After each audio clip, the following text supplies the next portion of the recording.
It started off ugly, but a dominant second half gives Syracuse basketball its second straight road ACC win. It's a Locked On Syracuse recap episode, and it starts right now. Are Locked On Syracuse, your daily podcast on the Syracuse Orange, part of the Locked On Podcast Network. Your team every day.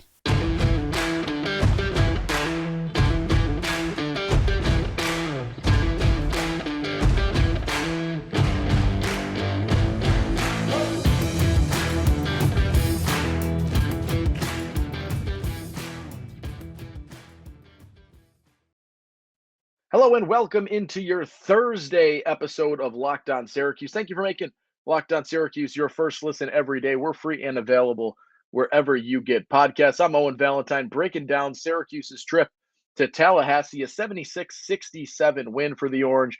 And today's episode is brought to you by FanDuel. Yes, this episode by the FanDuel Sportsbook, the official sportsbook of Locked On. Make every moment more.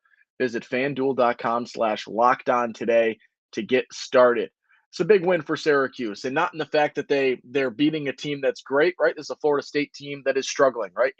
8-17 after this game.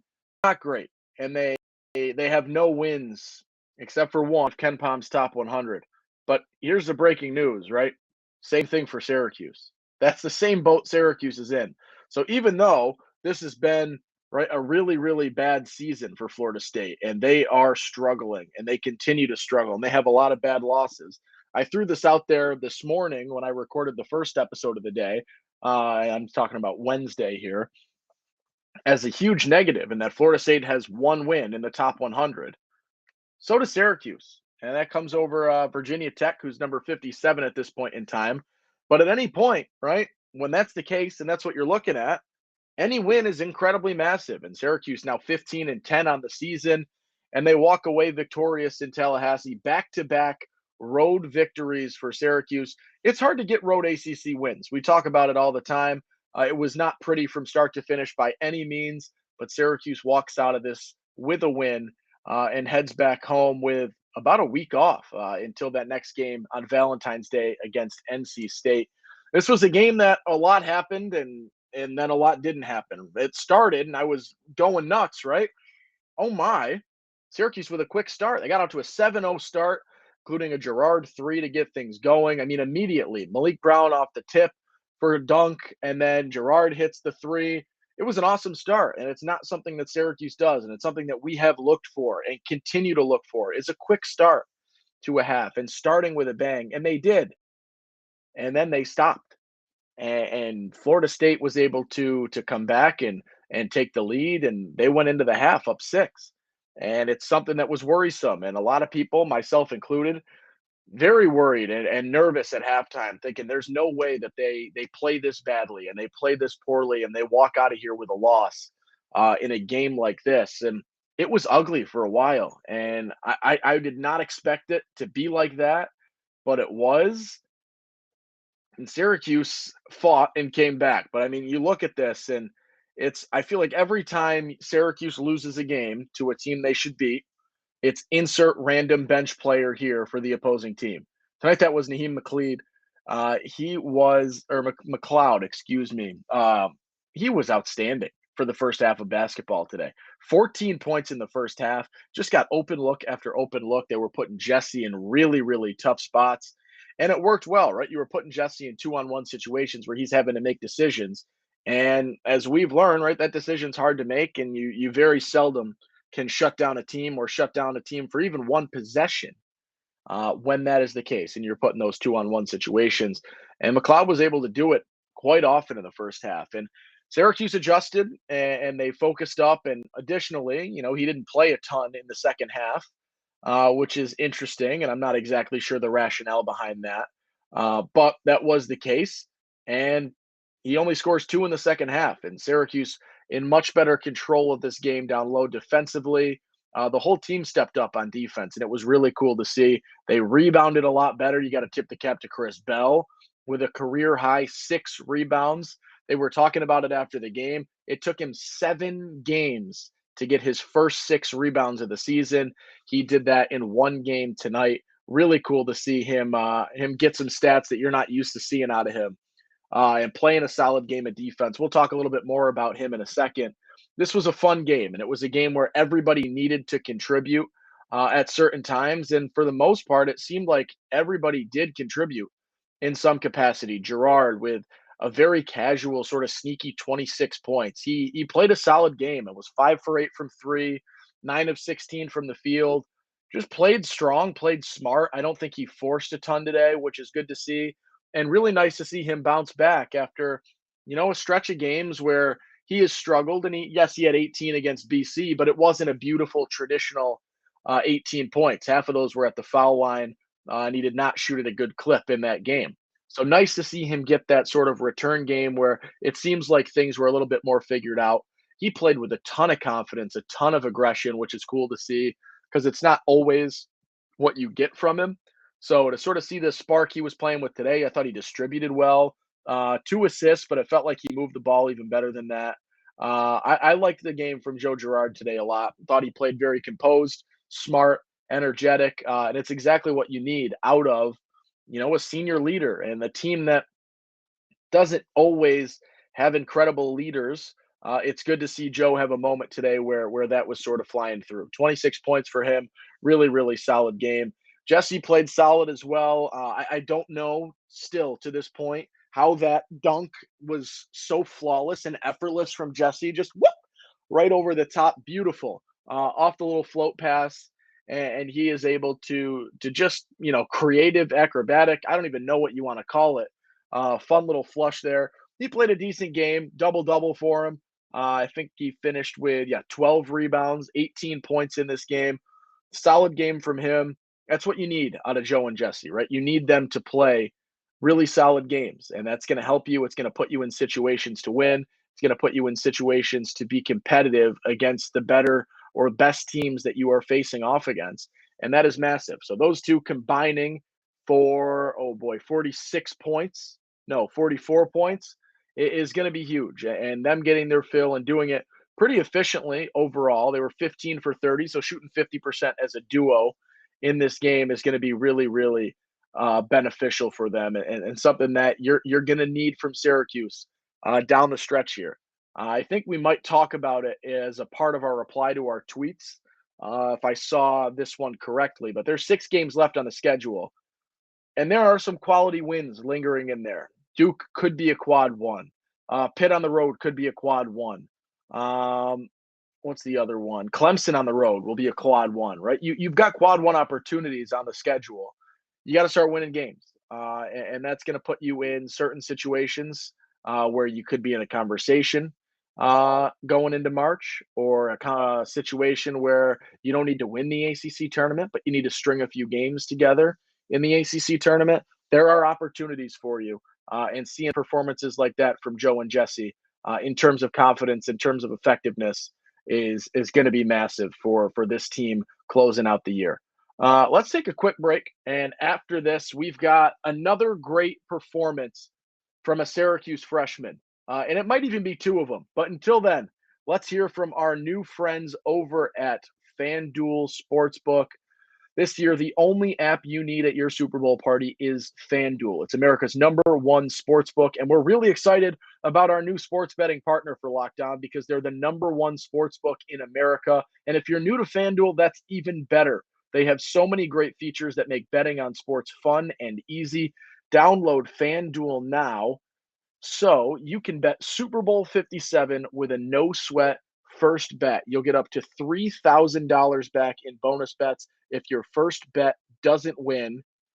FanDuel lets you bet on everything from the money line to the point spread to who will score a touchdown.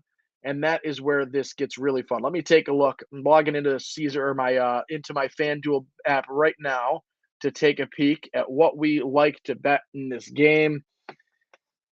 I don't know. I've given some funky ones, and I don't know why they keep asking me to share a bet because I am by no means a bet guy in terms of who you'd want to follow. But let's take a quick look. I think I'm going to go with something a little funky today, and go with maybe a first touchdown scorer or maybe a long shot MVP. Let's see. Anytime touchdown scorer, why not do that? I got a feeling he can go off. This is not a good pass defense. Let's go A.J. Brown, anytime touchdown at plus 120. How about that for our FanDuel bet of the day? I would not follow me, but if you do and you win, maybe let me know because that would be cool. The FanDuel Sports app or Sportsbook app is safe, secure, and super easy to use. And best of all, you can get paid for your winnings instantly. So join FanDuel today at FanDuel.com/lockedon to claim your no sweat first bet on Super Bowl 57. That's FanDuel.com/lockedon. Make every moment more with FanDuel, the official sportsbook partner of the NFL. All right. We talked about the seniors already. Joe with a great game, Jesse with a strong game. Let's go to the youth here. And it's the guy that we talk about all the time because, he's on NBA draft boards at this point in time. I think a lot of people would recommend that he stays. I know Syracuse faithful would want him to stay. I'd want him to stay. Judah Mintz he's shown me a lot in the last couple of games, and especially in this basketball game here today. Did 2 points in the first half without a field goal. And he did not play a great first half. And he came out in the second half and was like, yeah, I'm not in my head today. I am not here to mess around. And he just went off and he did his thing in the second half. And he scored at the rim. And then he scored at the rim again. And then somehow took a shot that might have touched the ceiling and then trickles down for the and one. He played an incredible second half of basketball. I love seeing this out of him. He finishes with 16, and he shows you that, the maturity is getting there, and he's starting to get more composed. And this was something that, I talked about in our preview today. He's getting there, and he is showing that even though it's only been a few months, he is maturing. He's getting more confident. He's getting more comfortable, and he's getting smarter with the basketball.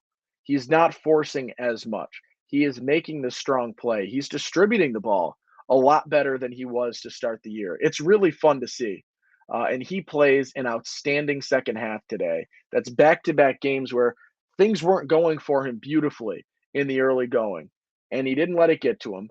He didn't go and throw, I don't know if you want to say, throw a fit. He didn't get in his head. He didn't go out and try to force things. He let the game come to him. And a lot of that has to do with his defense. He has been an outstanding defender. I'm going to say since ACC play started, maybe a little bit earlier. And it is leading to offense so much for him and so often for him. He's getting steals and he can finish in transition and finish through contact so well that it has been one of his best assets as of late, is being able to do that. He is not the tallest person that you've seen ever play the top of the zone, but he is getting there. And he leads the league in steals at this point in time. He's playing really solid. It's fun to see him do that. And he is an outstanding defensive player, 68th in the country in terms of steal percentage on KenPom. His defense has improved, and so is his distribution. And he is very much, and it's still outside of three-point shooting.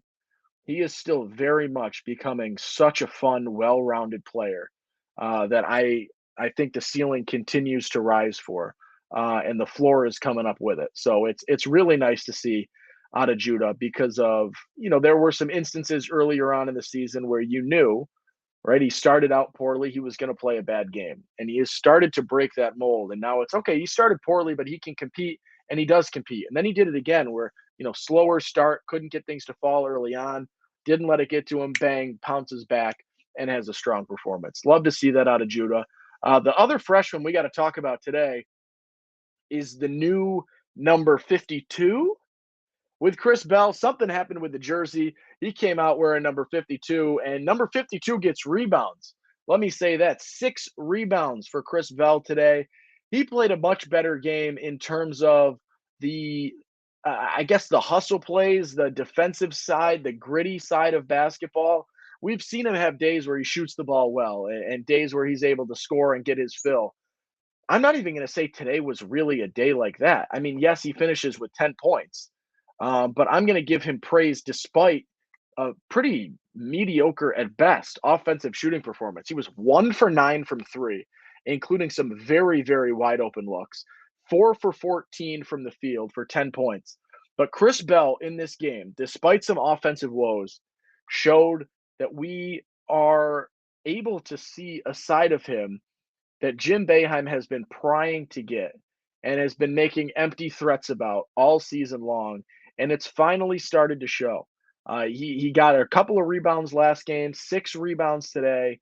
It's getting there. A little bit more hustle on defense. He's not as big of an issue on the defensive side of the ball. I think it's really cool and really exciting that, or if this continues, because of the forward questions that continue to go and continue to happen. So to have this and to be able to build on this, and maybe I don't think he's going to be averaging 5 rebounds a game, but if he bumps up from the 1.5 rebounds a game to 3 or 4, that's going to be huge for this team. That's going to be incredibly important in extending possessions, in getting out in transition, in limiting second chance points, all things that Syracuse must do in order to win games down the stretch here.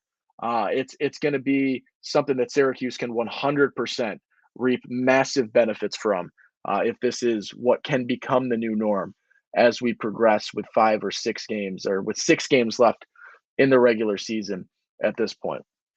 A couple other things to note as I look through the box score a little bit more here.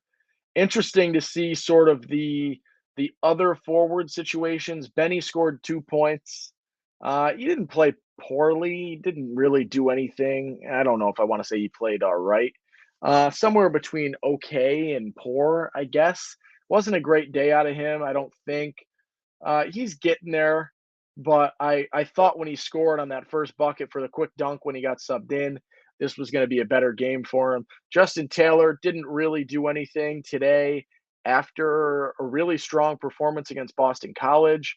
Chris Bell did what he needed to do. Malik Brown, back-to-back games where he scored less than 5, and his minutes today hurt a little bit, 22 minutes total for the guy, and 5 rebounds. So he's still getting his boards. He's doing his thing, but he played 10 seconds of basketball and scored 2 points, and then he played 21 more minutes of basketball and scored 2 points. So the scoring from him could improve, but I don't really think you necessarily need him to be a huge offensive threat. If he is the 4th scoring opportunity or the 5th scoring opportunity of the starters like he was today, I think that's a really good sign for Syracuse and their ability to be in a position to win games, right? If Malik Brown is option 5 amongst your starters in terms of scoring, I think you're playing a strong game and things are going pretty well for you overall. All right, let's go to Twitter. Let's see what's happening over there. I have taken a quick peek at the replies, but I am going to be blindsided by most of these, I would assume. First one, Lucas Sachel. Mintz did his best Malachi impression in the second half. Complete takeover. Yeah, strong performance out of him in the 2H. Really awesome to see him battle through that. He's good. It's really all I can say a lot of the time is he is good. And this is horrible, but thank God his 3-point shooting is terrible, because maybe we get a second year out of him if the shot continues to be what it is, because this guy, he's really, really good. And he is going to continue to get better and continue to be good. Good start there. I like that little Malachi comp to start things off. Nick, Mad Pad Keepin on Twitter says, this is the Joe we all would have loved to see with any consistency the last 4 years. Confidence, clean passing, and ball handling.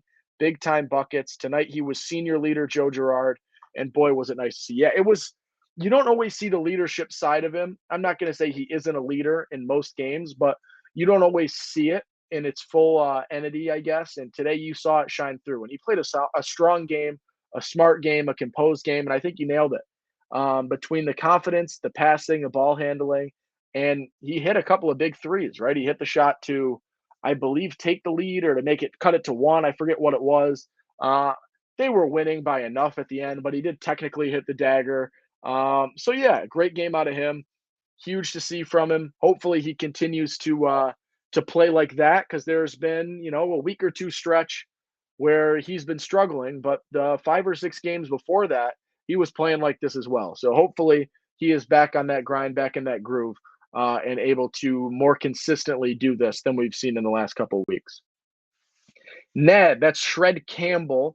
on Twitter says Joe with a quiet 26 made it look easy. Yeah, it was pretty composed from him. And he did a good job, right? 15 of them are coming from three, and three of them from the line. But he hit 4 field goals in this game, and little crafty ball fakes and things like that.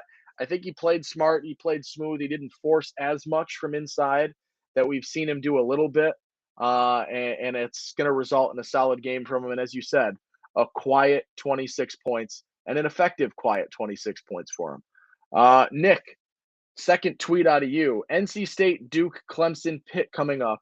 Time to prove lessons have been learned. Nothing else matters. I think that's a good take, right? Lessons have been learned is a good way to look at it, because you've played good teams, and you played a game against Pitt where you played an awful first half and you were down 21 and clawed it back, and it ends up being a 2-point loss. But you want to show that you've learned, you've gotten better. Your ability to close games out is getting there, and you've got that more late game experience at this point. Close games with Virginia, close games with North Carolina, close games with Miami. You're getting there, and you're getting more comfortable, and it's starting to reflect in the way Syracuse plays down the stretch. These last 2 games have been close with 10-ish minutes to go, and Syracuse ends both with double-figure-ish wins. Pretty close, right? Both are going to be 9-point victories. Syracuse has been able to extend because they're closing well. Yes, it's foul situations, things like that help to expand. But they're playing a little bit better in the last 2, albeit against lower tier teams. But yes, let's prove or see the prove wins. Wreck some season, mix things up, have some fun, and come out of these last 6 with a decent look and a decent record. Tom loves Lamar. Let's take a look. Win 5 of 6, and you have a shot at the tourney with a question mark. I'm going to say yes. If you win 5 of 6 to close this out, and you're 20-1, are you in at that point? Not guaranteed. You might be in conversations at that point, but you then enter the ACC tournament with a chance to make the tournament without winning the whole thing. If you make the ACC tournament at 20-11 and you go in and you win a game or 2, maybe 3, you can make the tournament without winning the ACC tournament. 5 is the number, though. I don't think anything less than 5 is going to do anything in terms of, making it so you don't have to win the tournament. And that one loss cannot come to Georgia Tech. That's going to be the other caveat to that. But if you win 5 out of 6, you head into the ACC tournament with a chance to make the NCAA, winning 2, maybe 3 games. I would think 2 should do it. But I am not the bracket expert by any means. I don't think that's what happens. However, if it does happen, they are very, very much on the bubble and in that conversation if they win 5 of 6 with the one loss not being to Georgia Tech. All right, we'll take a look at one more. We'll throw a few shout outs into the air, and we will close things out for today. Last one, actually, we're just, let's just skip to some shout outs because I got a few that I want to give out. First is going to be, it's usually my guy, John Bull, that I give the credit to on the bench. Things have started to flip.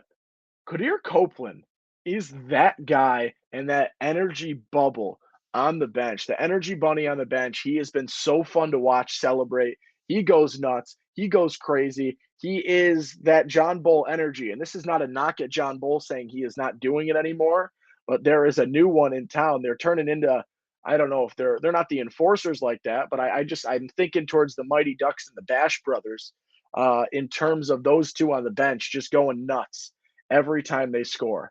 And every time that team does something, the energy is contagious. It's fun to see. And it's great to see 2 guys that are in situations where would they both like to be playing a little bit more? Oh, yeah, right? They both want their minutes. They both want to do their thing. But they're not, moping about it. They're not complaining about it. They are making the most of a fun opportunity. They're having a good time, and they're uplifting their team, which is really awesome to see. Another shout out. What else we got today? How about we take a look at Jesse Edwards and the fact that he looked small in this game. This isn't necessarily a shout out, but just my brain is going everywhere closing the episode. McLeod made him look small at 7'4". With the 7'4" height, Jesse did not look like the tower he usually is. And all I could think about was imagine me standing next to McLeod and seeing that height difference when Jesse is looking almost like normal sized compared to him. That is crazy in terms of how this game looked. And one of my big observations in here. I will also I will shout out, not myself, but I will call out myself. And we will sort of end the episode here. I claimed that the only reason Syracuse could possibly lose this basketball game is if Florida State got hot from three. And Syracuse was losing this basketball game in a game where Florida State shot 25% from three. Syracuse was going to lose this game because of interior play. And I think my direct quote might have even been Florida State cannot beat you on the inside. They don't have the capabilities to do it. I was wrong. I misread that, misjudged. I would also say I didn't expect a 16-point performance from a guy that averages less than 5 a game, but that is what happens sometimes in the zone and when you attack the zone right. And you've got some smart play from a team that isn't great, but as you know, Jim Boeheim will say, they're a talented team. They're better than their record might look. And Leonard Hamilton's a smart coach. So they're able to attack, and that is what you saw there in terms of a 16-point performance from a guy that averages 4.5 per game. All right, that's it for today. If you're still looking for a little bit more in the college basketball fill, you can check out Locked on College Basketball. Our experts Isaac Shade and Andy Patton bring you everything you need to know on and off the court. Plus, hear from big name experts, coaches, and players throughout the basketball landscape. Locked on College Basketball, available on YouTube and wherever you get your content and your podcasts. Thank you so much for listening. Not exactly sure what the Friday episode is going to be. If you're listening, you got something you want to hear about, talk about, feel free to tweet at us at LO_Syracuse. You can reply on YouTube if you want to do that. Any way that you feel comfortable reaching out to us is welcome. That is all we've got for you. If you like what you heard today, there should be a subscribe button there right now. Feel free to hit it, get our notifications on so you can see instantly when we post up on YouTube. I'm Owen Valentine. Thank you so much for listening. I'll catch you tomorrow.